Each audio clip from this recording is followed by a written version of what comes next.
I call this work session to order. Apologize for getting started just a few minutes late. We're here to talk about the proposed marijuana tax increase of 2%, and I believe we have a presentation from the administration. Oh, I'm sorry. Thank you, Chris. Let's start with introductions. Mr. Gates. Robert Harris, CFO. Dan Moore, Treasurer. Lance Wilbur, Office of Management and Budget. Forrest Dunbar. Christopher Constant. Felix Rivera. Dean Peterson. Dick Brandon. Okay. All right. Go ahead, Lance. Thank you, Mr. Chairman. Today's presentation, we're going to talk about the proposed marijuana tax increase of 2% from an ordinance that was introduced earlier this month. It's up for public hearing next Tuesday night. And as part of this presentation, you should have a copy of copies of the presentation. We're going to talk a little bit about briefly the. Move to the next slide here. A little bit of an overview of the ordinance that was an ordinance that was passed in January of 2016. Some of the trends of the industry. I'm going to ask Dan Moore in Treasury to talk a little bit about that. We'll talk a little bit about the revenues that are being proposed, then a summary of the proposed ordinance, and then the effect on the ordinance as it relates to the tax cap as we create 2019. So, the Assembly passed an ordinance in January of 2016. It's the first ordinance that was passed related to the marijuana industry that just really got started in our community. A lot of investigation, a lot of work went into, and research went into prior to drafting that ordinance to talk about what happens on taxing the industry as it relates to the retail side of the house. Therefore, there was a ballot proposition put on in April. The ballot passed. Prop 2 passed by 79% of the voters that put 5% sales tax on the retail of products. And maybe before I get go a little bit further, before I get too much further, this local ordinance looks at the taxing on the product at a local level. There is another tax that's applied to at a state level. We're not here to talk about that in that process as well. So I just want to make that clear for maybe members of the Assembly that might have some. Just for clarity on that, members of the audience, this is only talking about the municipal side of the marijuana tax. So when Prop 2 was created, it was created with an establishment of a 5% on the tax. The other thing that the proposition did is that it anticipated changes in the industry. It was a brand new industry. We didn't know how fast it would grow, how many industry or business would open. But we had seen in other jurisdictions that it does, once it takes a foothold, it does pick up. And anticipating what we didn't know and sort of setting the standard on a base price, we set it at 5% with the anticipation that in 2 years we would come back together and consider a proposal on a 2% increase. The ordinance also limited two things. One, the timing in which we consider a increase and the amount in which the increase could be. That ordinance basically said that we could do this once every 2 years. This would be the first opportunity since that ordinance that we would consider that. We could not increase it any more than 2%. And over the time in which tax could be applied to this, to marijuana, it should never exceed 12%. So this proposed ordinance would go from our base to 5%. The other thing the ordinance did is it recognized that whatever the actual amount of revenues we generated in 2018, that would be the amount we would use to apply to adjust the tax cap. Basically, marijuana tax is outside the cap. With this proposal, if it's passed, it would then be under the cap, which in a sense would offset property tax payers and the cost of property taxpayers potentially, assuming all other things that we have. And I'm going to talk a little bit more about that at the end. So, I mentioned this last point, marijuana tax is collected in 2018, and that's the actual amount that we would receive. So we won't really know what that number is until we set the mill rate and set the tax cap in next year's budget. So that was the ordinance that was passed. And so the next set of slides, and I have and I apologize, I noticed that I had one out of order, so we'll work through that. But basically the graphs here, there's a lot of information that we keep at the municipality, primarily in the Treasury Department, through how licenses and volume and product is being tracked. And so I'm going to turn it over to Dan Moore and let him chat about this next set of slides, and then he'll turn it back over to me. So I'll flip as Dan is illustrating. Okay, so as Lance just mentioned, Treasury is responsible, of course, for revenues and trying to analyze those. We're also trying to project revenues, and for a new industry like marijuana, it was quite a challenge to try to project what might be produced revenue-wise. I think in the first year or so, the Assembly's aware that the budget was set at certain levels, and they weren't always fully realized. For this year, the marijuana market has really developed quite strongly. There's much more of a base there. And so for the budget in 2018, the budget is set at $3.5 million. So that is before any type of increase in the rate. And we expect that as a decent midpoint target. So now that there is much more consistency with the production, there's many more retail operators, there's a lot of growth month to month in the purchasing of the product. Our ability to project has strengthened, but there are still a lot of variables yet to come. We're only 1.5 years into a brand new industry, and that's very early on. We have other states such as Colorado, Washington, and Oregon, which have provided us some good data, and they continue to study it in their own jurisdictions. And then we try to see if we can learn from some of that. But really, every single jurisdiction, every single state is different, and so it's Alaska is unique in a number of ways. So what I would talk about, there's a series of graphs here, and it's mainly just to give the background on the industry, what has developed from day one, kind of where we are now. So the very first graph here, it's on slide 4, talks about licenses. And in order to have a retail store in Anchorage, you have to have a license. The license has to be approved by both the state and the city of Anchorage, the municipality of Anchorage. So what this top graph shows you is, as of right now, we have 23 retail operators that are licensed to do business in Anchorage. If you were to say, well, what's in the pipeline, what is the state authorized in terms of Anchorage retail operators, the state's actually up to a number of about 30. So there's about 7 retail operators that are going through the process right now to try to be approved to operate in Anchorage. So we have definitely come a long way. This industry started with 2 retail operators. I think it was around mid-December 2016, and that was the very start. And from that, it's grown steadily. The second graph that's shown on this page on the bottom half talks about the growers. Now, for Anchorage, we don't directly license the growers. That's much more of a statewide regulated issue. However, we do track growers because it tells us about the production, whether there's an increase in the growth, which is ties to increase in demand, and also whether there would be any interruption in the ability to sell product. In the very early months of marijuana here in Anchorage, there were a lot of interruptions. Stores would sell out very quickly, and it was really difficult to actually be a retailer because you couldn't have enough product to keep selling to the customers. So for Anchorage overall, we represent 56% of all we sell, 56% of all marijuana that's produced in the state in this legalized market. And most of the growers that are licensed are actually outside of Anchorage. All right. So those are the highlights from that first set of graphs. Next page talks about the volume of marijuana product. And you're going to see in different graphs here, we have different measures of the product. It just depends on who's doing the measuring. So in this graph, you'll see pounds. In many other graphs, you're going to see ounces. And then in other graphs, you'll see grams. And I'm not going to promise to be able to convert things on the fly for you if you have those questions. But we try to show on certain graphs, apples to apples, so to speak. So these two graphs are both shown in pounds.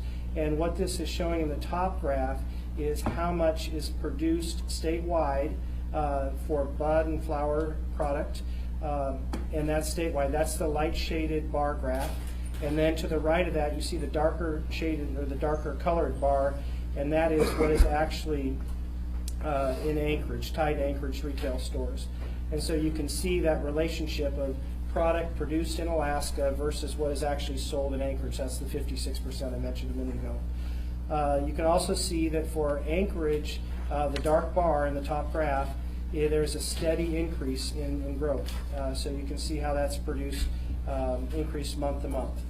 The bottom graph is talking about the amount of products sold, and in this case we switched to ounces, and this is products sold in Anchorage retail stores. So here you can clearly see the growth. And what this also does is it segments it so you can see what are the largest segments in terms of what people are buying. And so the largest is buds and flowers. That's the first largest segment there that you see. The next largest would be pre-rolls, and then there's a lot of other additional miscellaneous edibles and different types of products that they produce that they sell. So that's kind of the breakdown and the trend in the growth for Anchorage. We'll go to the next slide. Okay, now we're talking about price. So we're talking about who's authorized to operate, who's growing, how much product is available. Now we're talking about the price. The price is really very key to us when we think about the tax revenue that comes from marijuana, because just to step back to what Lance said, there are two different types of taxes that affect marijuana. One is at the state level, that's an excise tax, and that's based on the quantity of marijuana, and that's really at the early stages of the growing process. So there, I believe it's $50 per ounce is what they charge, but again, that is strictly on the quantity. For Anchorage, ours is based on the price, and when the voters were asked to approve that, the understanding was it was going to start out at 5% and then have this potential escalator down the road. The reason we suggested an escalator is because we had learned from other jurisdictions, other states, that there is a high likelihood that the price you start out with in the legalized market is going to come down fairly dramatically and fairly quickly in those early years, and that's exactly what has happened. And so in order to sort of have the budgeted revenues stay fairly stable and to support all the departments that enforce and administer marijuana, we tried to build in the escalator and give the Assembly an option every 2 years to increase that rate. Also, just as a point of clarification, an excise tax, like at the state level, is an expense of the business. A marijuana retail sales tax is something borne by the consumer. So it's not a direct expense of the business. All right, so these two graphs on slide 6, the top graph shows the average monthly price. That would be the middle line, not the dashed lines. Those are kind of highs and lows, but the middle solid line that you see. And what I'll say is I think we should probably not focus on those first 6 months or so, because there were very few operators at that time, and that's really not a good enough sample size to get into a decent average. So what I would suggest is if you look back at the summer months of last year, at that time we had a fair number of retail operators, and at that time you could get a better average of what industry was actually asking in terms of price.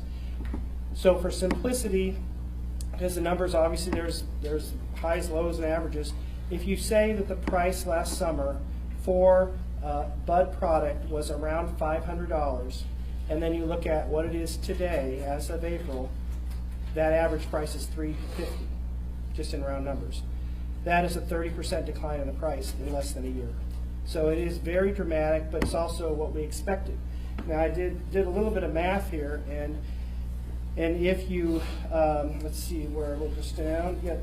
Okay, so if you were to take $500 an ounce, which is about the price it was last summer, and multiply it by a 5% tax rate, that'd be $25 a tax. All right. If you were to say, what is the price now? $350, multiply it by a 5% tax rate. Instead of $25 a tax, the city gets $17.50 a tax. So the tax revenue has gone down quite a bit, 30%. If the ordinance is passed next Tuesday and you go from 5% to 7%, we would get $24.50. We would be almost back to where we were with 5%, but still a little bit less. So that shows trying to balance that out. All right, so the top graph in this page shows average price for the buds. The bottom graph shows the same thing, average price, but for pre-rolls. Pre-rolls is a different category of product that's sold, and Again, the focus is on the solid middle line. It so happens that the average price last summer was also around $500. Because they are pre-rolls, they tend to be a little bit less costly than the buds. So the average price in April was $329. That's a 34% decrease in less than a year. So it's around 30 to 34% decrease in price in less than a year. Okay, we'll go to the next page. This page is slide 7, and this is talking about the taxable sales and the tax revenues that are generated from those sales. And this also shows in the bars the segments of sort of where the sales are coming from. These are, you know, the dollars that are generated. So in summary, the Anchorage market for legalized recreational marijuana is about $60 million right now. That's about $4.5 million a month of gross sales. We did see some upward trend. We can't exactly quantify it for tourism, for the PFD, for the AFN convention, and for Christmas. Those were all kind of points where they were stronger. But in general, it's been steadily strong the whole way through. So the top graph shows you the value of products sold, and the bottom graph basically just talks about the revenues that are generated from those gross sales. That's an Anchorage? And it is in Anchorage, yes. And thank you for asking that. And this is all just Anchorage only. Okay. All right. I also, just in terms of comparison, when we looked at Colorado and Washington, they had average monthly growth in their second year. Colorado had 3% average monthly growth. Washington had 8% average monthly growth. So we are following the same trend in terms of those early years. The market continues to grow and expand. Prices at the same time, however, have come down quite sharply, and we expect they will continue to go down. So that would be the highlights from that graph. And Talk about Colorado. okay, and then did you? Okay, and so I think you had a page out of order there, but we're on our final two graphs here. So what we did is, and this is just for illustration. What we're going to do is show you some graphs for Colorado, Washington, and Oregon, and then a similar graph, so it's apples to apples, was created for Anchorage. These graphs came from a industry a supplier of information that actually charges money for this, but we are actually able to just copy and paste the images so you can see the trends here without paying that price. These are actually shown in grams. So what we did when we showed you the Anchorage one, we converted that to grams so you can see the relationship. The top line that you see here is showing you the price trend for Colorado first, and you can see it was pretty moderately going down. Washington, pretty darn steep, really quite steep in terms of the price trend. The bars are related to the volume, so the growth of the market, and in both cases, Colorado and Washington showed similar growth in terms of volume. If you go to Oregon, Oregon is probably an even more special situation, and it probably is less informative to Anchorage than Washington or Colorado. The price here has actually stayed relatively flat. They have a number of sort of different characteristics that would cause that. I think the black market is particularly large in Oregon, is what I've heard. And the volume itself is, it doesn't have that same slope in terms of growth that the other two do. Oregon is also newer than Colorado or Washington, so that would explain part of it. So then let's just focus on the last graph here, which is Anchorage. So again, we took the three other graphs, 3 other jurisdictions, and we tried to create a graph that would be similar to Anchorage. Our price trend, you can see, is going down. So that's there, and the volumes are going up. So this is similar to what we showed you before. The main difference is this is just shown in grams, so it can be compared to the other jurisdictions. We did, just a couple other closing comments, we did notify all retailers in Anchorage prior to the introduction of the ordinance. So they're aware that the ordinance was going to be introduced. They're also aware of the public hearing date.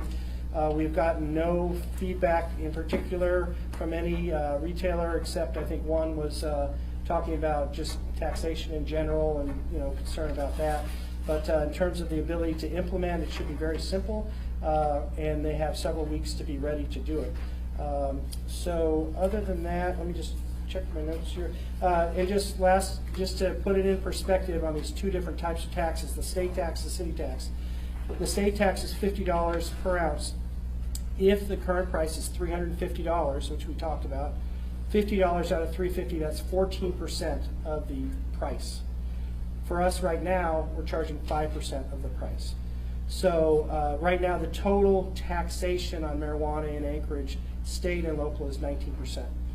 Our proposal, the administration's proposal, is to go from 5% to 7%.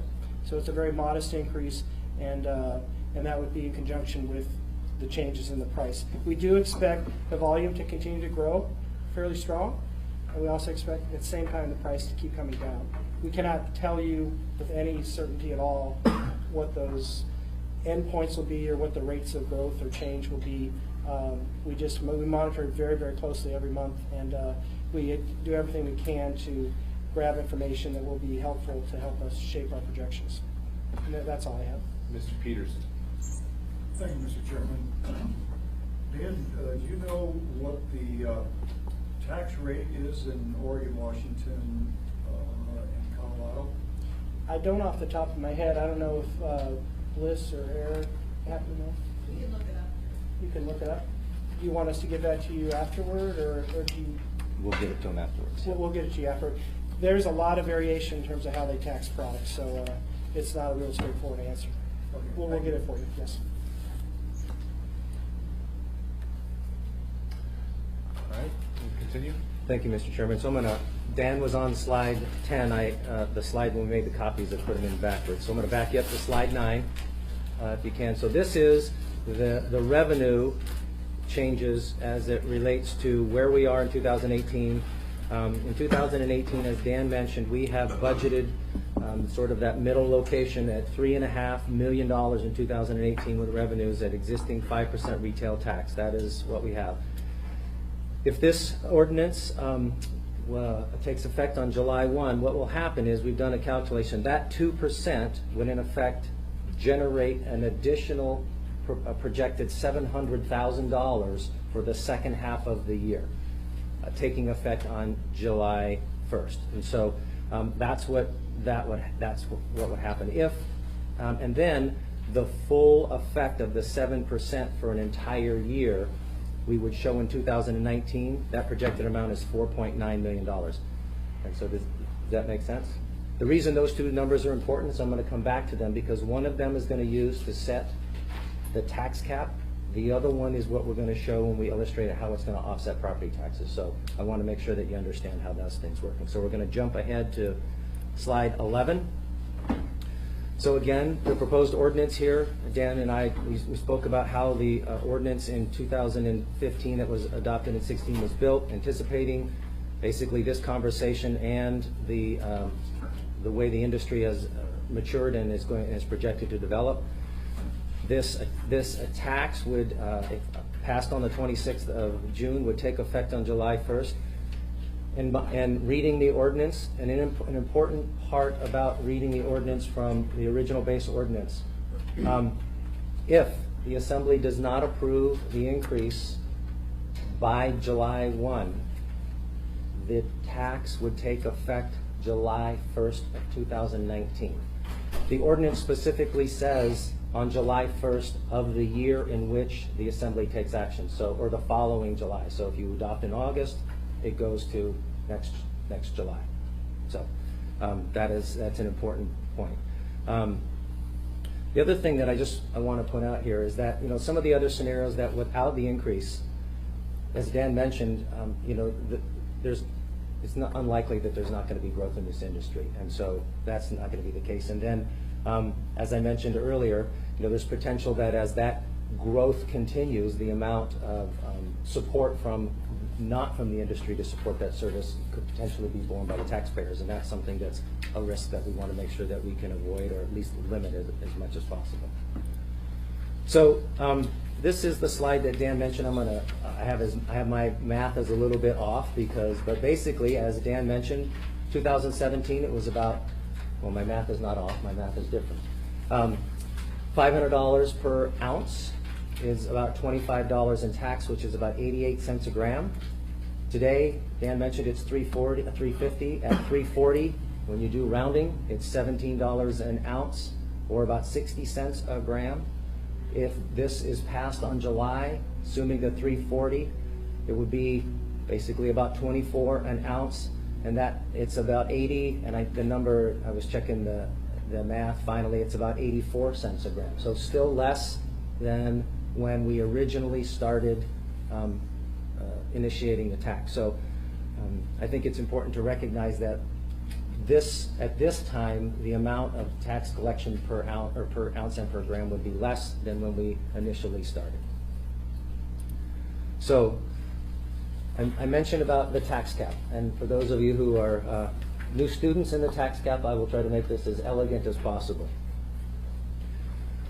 The way the tax cap is generated, it includes all of the taxes that we collect, and those non-property taxes that we collect basically determines the amount of property taxes that we do collect. So for purposes of illustration, I want to assume that in 2018, the amount of property taxes we collected was $283.5 million. If we make an assumption that all of the other property taxes, the hotel, the fuel, the auto, tobacco, all of those things remain the same. They do not change. And the only thing we're affecting by now bringing this new non-property tax under the cap, this is what would happen. If the actual marijuana receipts with the increase is 4.2. Remember I said it's budgeted at 3.5. We add 700,000 with this. If we meet that number, the actuals would be 4.2. We would use that to set the new tax cap, which would basically increase the tax cap by 4.2 million at $287 million.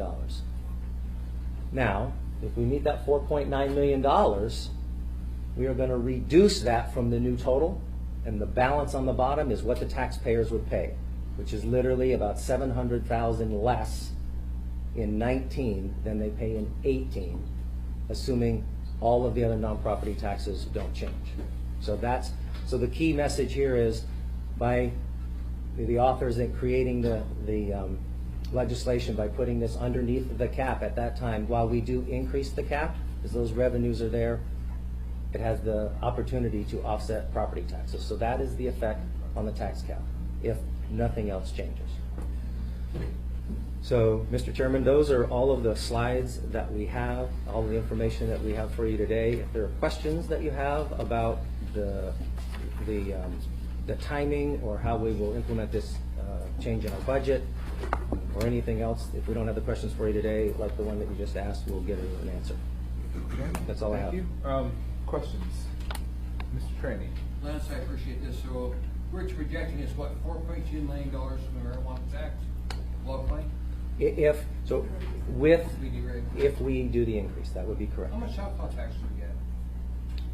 I do not know off the top of my head. Thank you. Well, He already knows the answer. I know. let the record Thank state you, that Chairman. Mr. Traney made the 0 sign with his fingers. Mr. Peterson. Thank you, Mr. Chairman. How many other industries in Anchorage are paying 18% tax right now? I do not, Tobacco is higher, isn't I don't know, tobacco is very high, think so I tobacco's guess that, 19.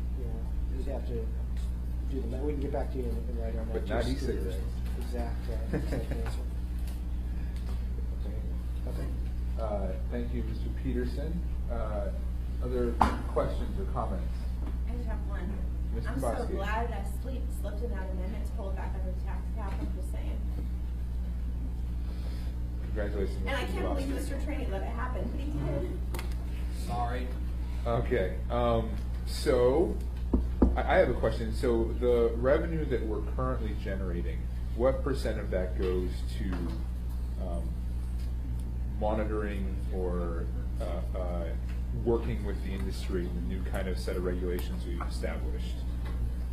Of So- the current 3.5 million.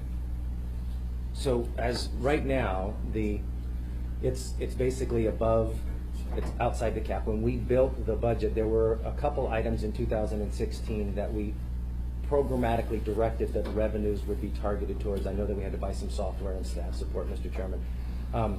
The actual percentage of how much we're collecting compared to actually how much it's being directed, I'll have to find out. I've asked the departments that I do have some of that information, but yeah, basically it's all going into one pot. It's not directly targeted towards particular services. That's the way the budget is currently prepared. When you say one pot, you mean sort of general fund? Correct. Okay. Other questions, Mr. Thompson? Yeah, just to put a finer point on that, so what I'm hearing you say is we don't yet know if we're collecting much more than we're spending or less. I'm working on that, but I think that we are in good shape that way. I think we're collecting excess of what we're expecting, but it's a general assessment. So in your documents here, you show a 30% decrease in value of the product for the merchants, and we are proposing a 28% increase in tax at the same time. Okay. 2 to 7 is 28%. So That's really misleading, because you use 30% to describe the total change in price. The 2% is going to be a much smaller change in price than 28%. it's still the same thing. It's the part that we're collecting is going up by 28%. I'm just making a point and really trying to understand what we're doing here. So, do you have any ideas why the price might be coming down so quickly? Do you have anyone based on the industries? We do have some studies that we looked into recently, and it talked about the price and what affects it. It says the rate of decline in prices in a particular stage is affected by the supply product available, the variety of the product sold, the level of competition among retailers, the level of competition from the black market, competition from bordering states, which we wouldn't really have, and other factors. It also talks about efficiency gains. So some of these retailers get bigger and better and more efficient in what they do. Again, competition and different types of product. There's high-end and low-end product. And they say that even there's the ability of some retailers to even stay financially viable. So as the competition grows, not everyone's going to survive. That's just normal occurrence. And those are some of the main factors. But really, there are many factors, and it's hard to just say this one thing projects the. Your assessment is good. So let's follow with you mentioned the black market. That's kind of an interesting point, because for a year or so we've seen those of us who know people, a reduction in the black market, but currently, because of the way the price is going, there's actually a resurgence of the black market. Do you imagine if we make the retail products too expensive, there's a line at which point we'll cross and we'll begin to re-support the black market industry? We don't know that information. It used to be that we could look up a website called priceofweed.com, and it would actually tell you when in the black market days what's the prevailing price, and they'd have like hundreds of different products. And I'm not a marijuana person, so it was a surprise to me. But it was amazing. I mean, there was tremendous. It's like the fuel pump price thing you can go look up. So, but now that that website is still out there, it actually is injecting the legalized price amongst that. So we don't have a clear read on what the black market price is, and it is the black market, so it's in the shadows. And unfortunately, we really can't see if there's a cross point. We just don't know.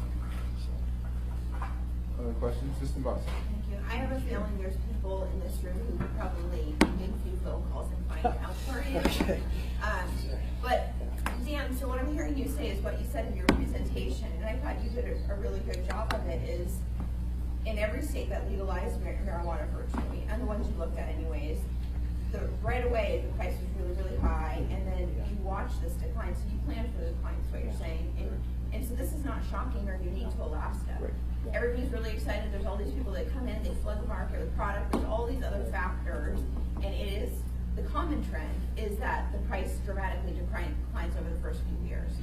Correct, and that was something that was known at the time the Assembly formed that ordinance that went to the voters. It was approved by 79%. And it's not just the individual voters and the consumers, but it's also the retailers. So when they chose to get in the market, they knew that in the future there are these potential escalator points up to a maximum of 12%. So right now we're still at the very, very early stages. And I think the Assembly wanted to be low. 5% was considered low, so that you could encourage the market to get going. But we didn't, I don't think the Assembly ever expected it would stay at 5%, so, yeah. Mr. Trainee and Mr. Peterson. I know I talked to Barbara, our clerk, and she said that the amount of money we're getting in from marijuana is not completely supporting currently the cost of the clerk we have that handles this process. So that's one of the arguments for increasing the amount of money coming in from this is to handle the cost of the clerk, and they may need another clerk to another position in the clerk's office. We don't, The court costs 4.2 million. Well, We're not making overall, 4.2 million. well, we don't But get, do you know how much? 3.5. not all that we money get ends up from at the state a Assembly, I year? think is the The point. state's supposed to be giving us money. Do you know how much the state's giving us a year? For which purpose? Marijuana. The state's supposed to be. For their giving us part of the licenses, money they get. it's a pretty small amount. I will find out. Find out for Yes. us. You know, Mr. with SAP, I think you get the information. Mr. Peterson and Mr. Mossy. Thank you, Mr. Chairman. I'm looking at the last line on page 11. It says property taxpayers contribute a larger share to support the industry. I've been trying to figure that out here for the last half hour, but it's absolutely no sense to me. So my point here is that if in the future we're getting into a situation where the cost of managing the business is more than the industry is supporting, and there are other, then there's jeopardy that the property taxpayers could be supporting an industry. We have other, I mean, it's not, the idea is to be aware of that and make sure that we don't get into that situation. That's my point. Thank you. Mr. Mossy. May get me from a no to a yes on this based on that line of questioning. What I need to understand, if this industry is actually paying for itself, I need to know how much it's actually costing us to manage this versus how much money we're taking in. I actually need it broken down, because that's the one piece of information that might get me from a no to a yes. Okay. And I said might, so you can't hold me to it. But I would love to know that. Mr. Trainee. Lance, you need to get over the planning department, because they're impacted dramatically by this. All the time they spend doing this, get with the police department, get with our clerks, give her the type of information she needs. Okay. Mr. Chair, Yeah. just one comment. We talked about how the industry was it took a while before they started, and it was very small in the beginning. So a lot of the work done by the planning department, the clerk's office, and other departments, there's a tremendous amount of resource used in that first 6, 9 months, 12 months, where the revenues come in were very, very low, like $500,000. So the city was in the hole big, like a lot. I mean, I'm sure Lance can confirm this, in that early 6 to 12 month period. So, Add that in. What's that now? I said add that in to my analysis. Yeah, I'm saying that should be considered, because Mr. Trainee mentioned it too. There's some timing issues here in terms of the cost from when this started a year and a half ago, and actually it predates a year and a half ago, so. On that topic, similarly, I would like a projection of the cost going forward, because applications have dropped. We're not seeing a major flow. We're not dedicating massive time. We are seeing a more effective process, and the applicants are, some of them still messing up, but most of them are pretty good. And so if we're gonna count all the costs on the front end, it would be nice to know the costs going forward, because I would guess they're decreasing as well, so.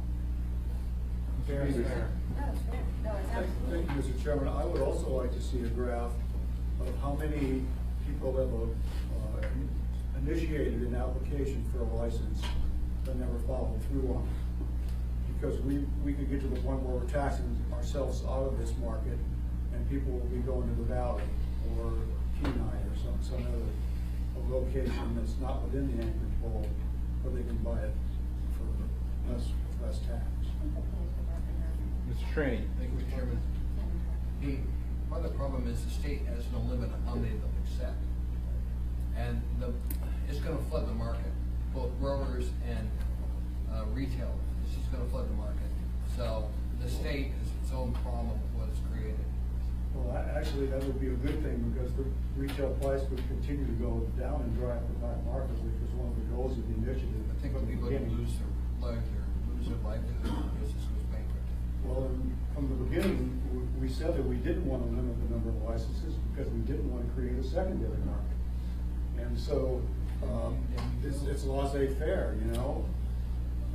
If you go into any business, there's no guarantee when you open up that you're gonna be successful. No, but when you're asking how many are completed, it may be because they got initially into it and then they never completed the process. I'm trying to say. And that may be because, our process was so onerous that they gave up. Thank you, sir. All right, gentlemen, with Mr. Chris, Mr. Constant. I'm gonna step back. I was gonna say something similar, but I think it would be redundant. Okay, Mr. Gates is in the queue. Thank you, Mr. Chairman. Just as a point of information, state statute, there was enacted by the project. It authorized municipalities to regulate the marijuana industry, including putting a limit on the number of licenses within a municipality. We have not done so, so we would have a limit on the actual number of licenses within acreage. But we are limited by the zoning areas that are allowed by our zoning. Thank you, Mr. Gates. Mr. Constant. So an additional way to kind of, I hate to say skirt the tax cap, but address that issue relative to the business is actually to raise the fees for permitting. If we're talking about the cost of actually getting these businesses running, then it seems like a fair question to actually charge what it costs as opposed to do a back-end tax that purports to do that but really far exceeds that. And so I think we should be wise about how we approach the question, because those permit fees are actual revenue generated outside the running. Thank you, Mr. Constant. Mr. Bosky. Yeah, so my expectation when I asked to understand our costs was to also gather all revenue sources related to this. So I don't care if it's a permit fee or whatever.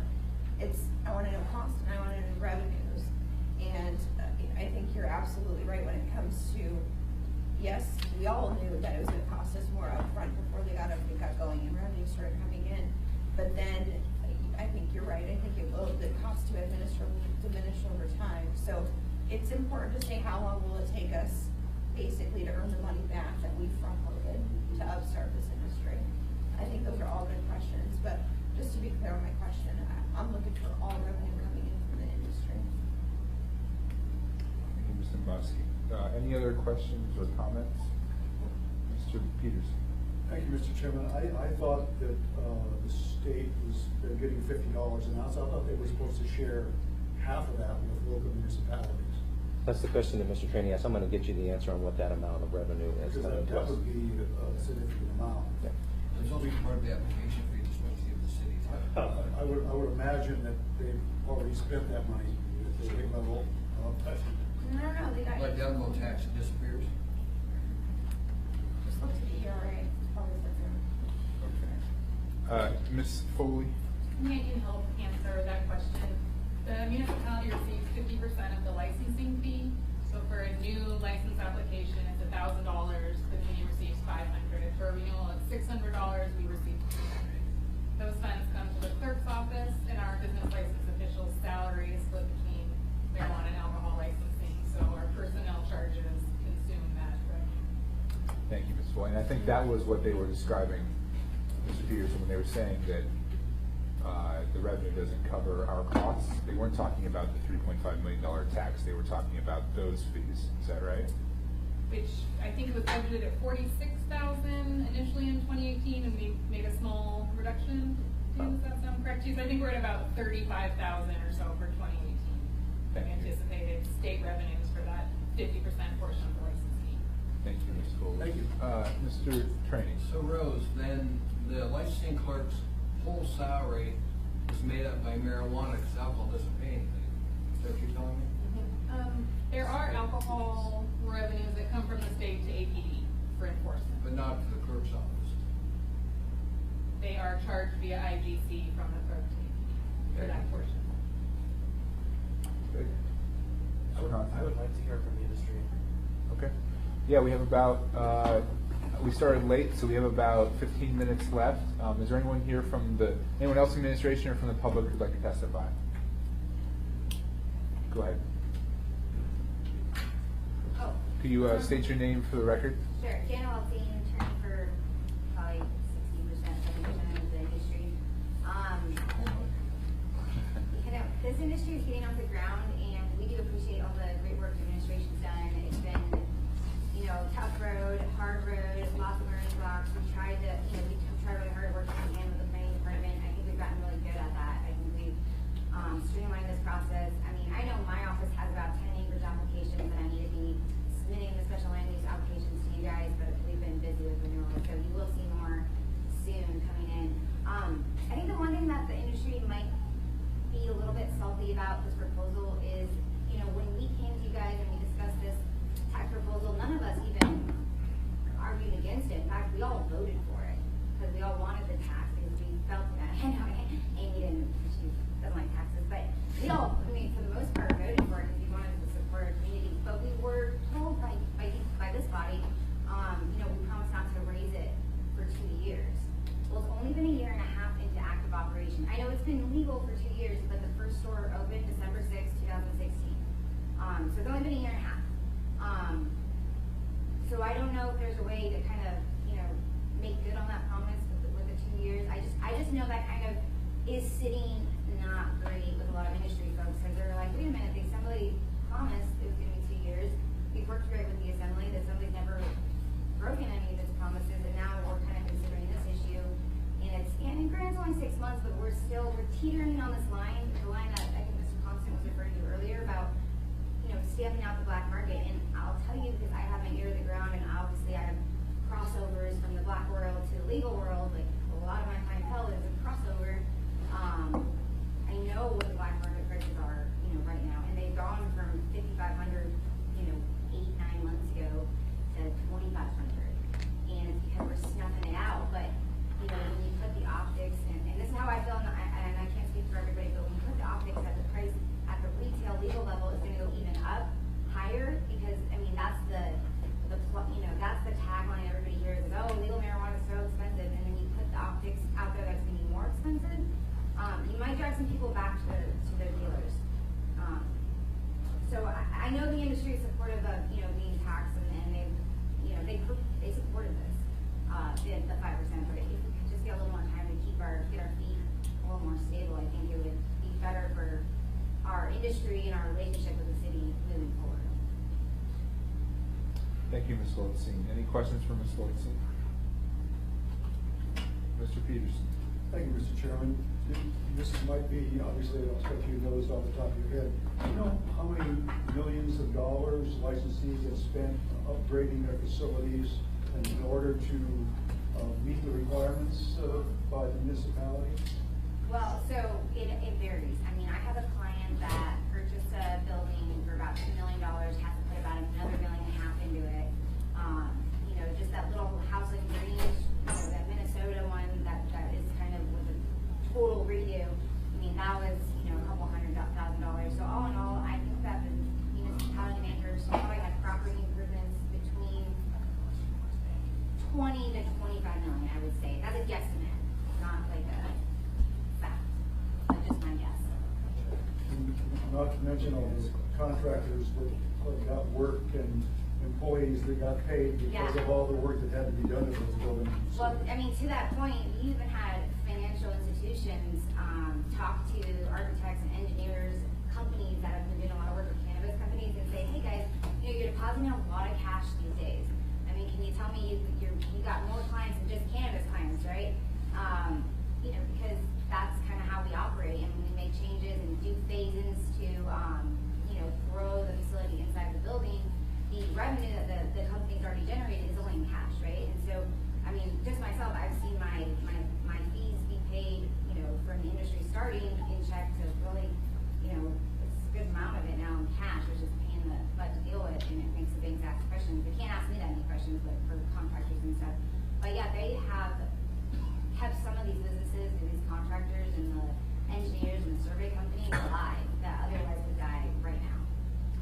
Mr. Constant. Yeah, thanks. This is a question for you, Mr. Miller, Anchorage Cannabis Business Association. Can you guys internally do some outreach to the community and gather your own metrics on how much people are spending or have spent in the build outs so that we can get, and we don't need this specific by business, I don't want that information, we don't need that, but kind of get a sense of how much has been spent, economic impact, average cost, etc., among your membership. That way we can have a number to understand.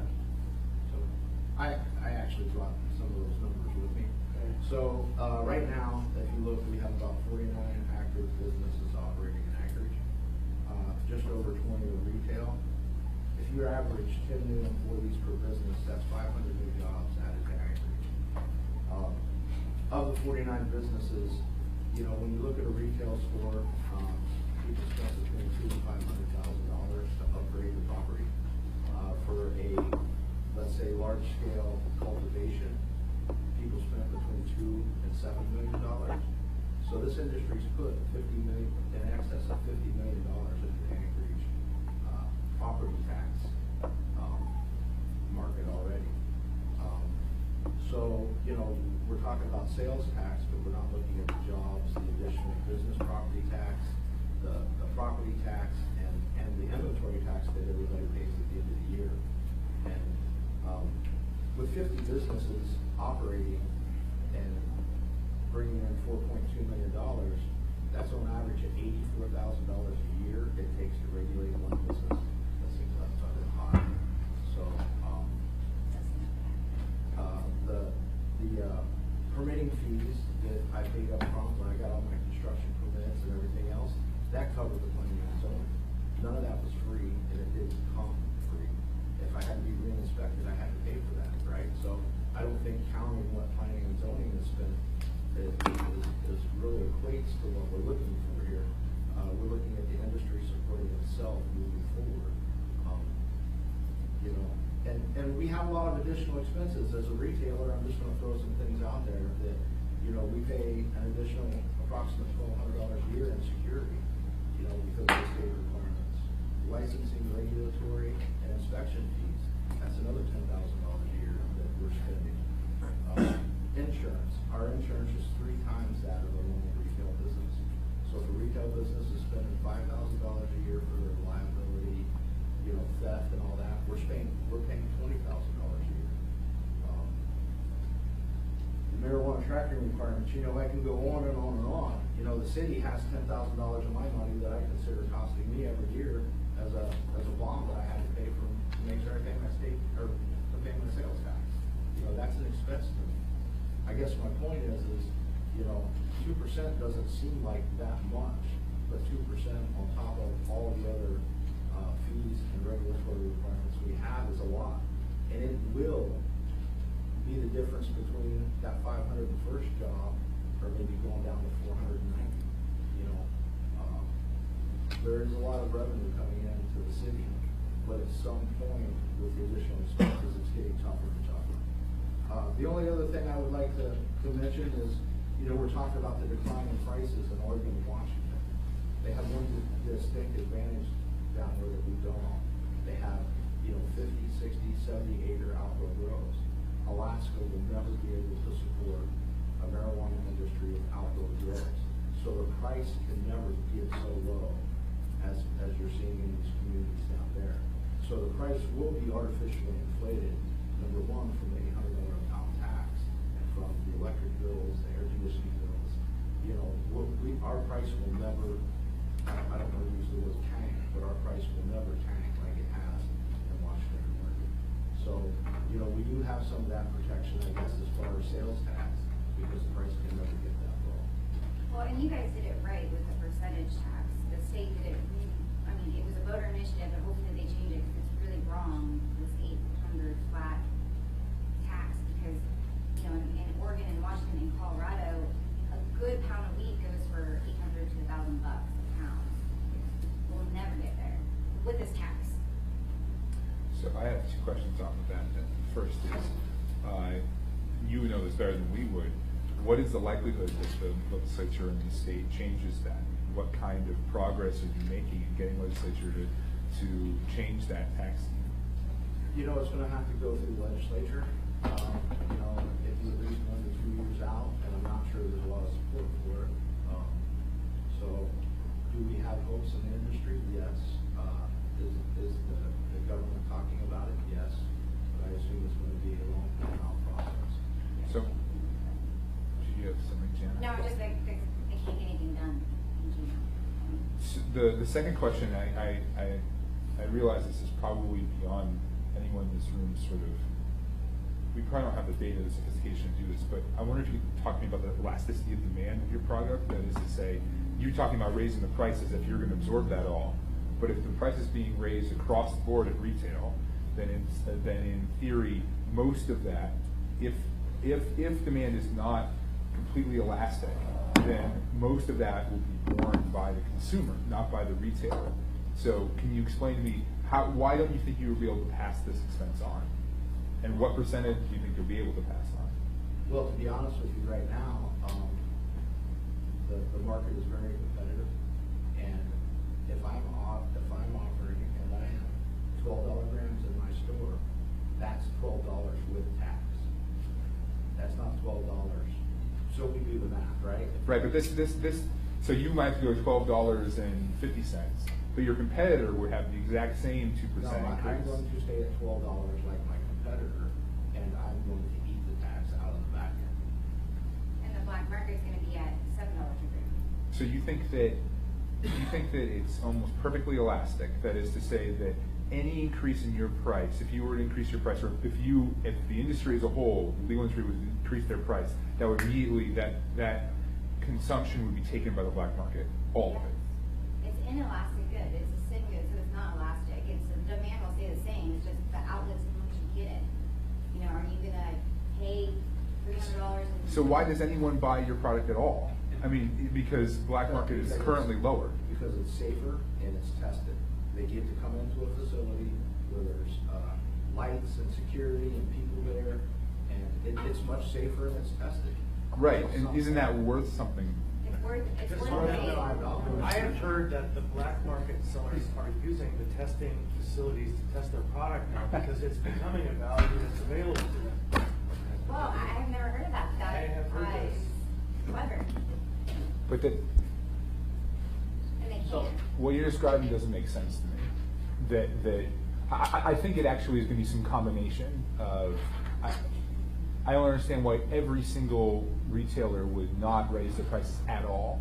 If that's the case, then you're sort of indicating that right now you're at sort of a perfect equilibrium, and that like for example, if the black market were to lower their prices even slightly, all of your demand would go to the black market.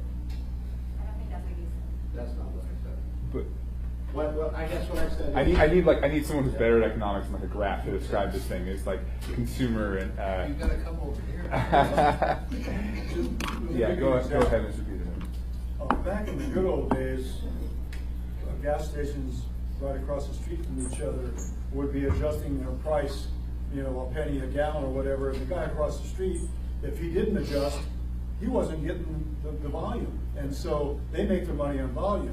And actually they make their money selling soda and cigarettes or whatever. But, that's the same type of thing.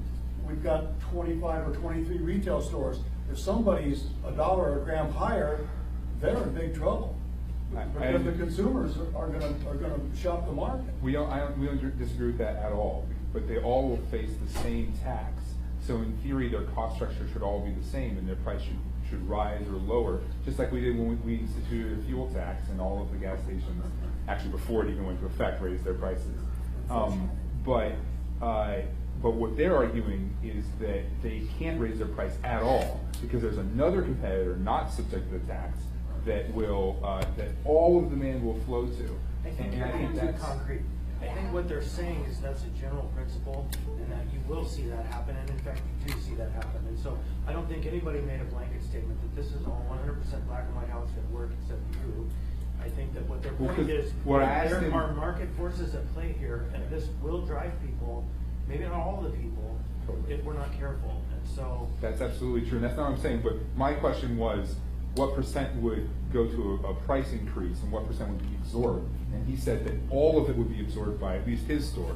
And I don't know if you're implying that all the stores would have to absorb that price. And that implies that there is something like perfect elasticity of demand. Anyway, right. Because what you expect to see is some small percentage increase in the price. Okay. Any other questions? Still have a couple. Yes, I'm sorry. Go I'd like ahead. to make one comment. The industry as a whole in Anchorage doesn't mind paying its fair share of taxes. Yeah. And, I think it's important to see what it's costing the city to manage these 50 businesses a year. And, I guess at the end of the day, if it proves out that it's more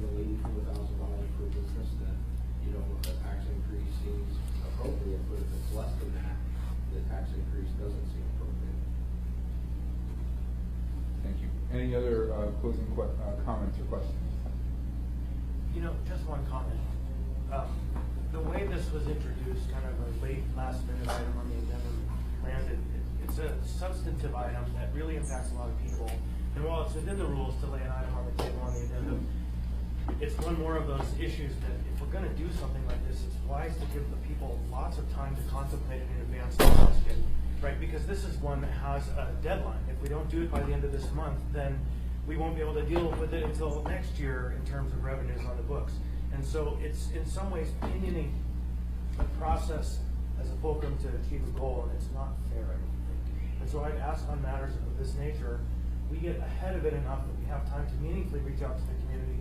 It's on the regular agenda, not the addendum to the agenda, end of the week, just in the last minute before, you know, it just seems to be fair, we need to give people proper notice. Thank you. Thank you, Mr. Constant. Any other comments or questions? Okay, with that, close this work session.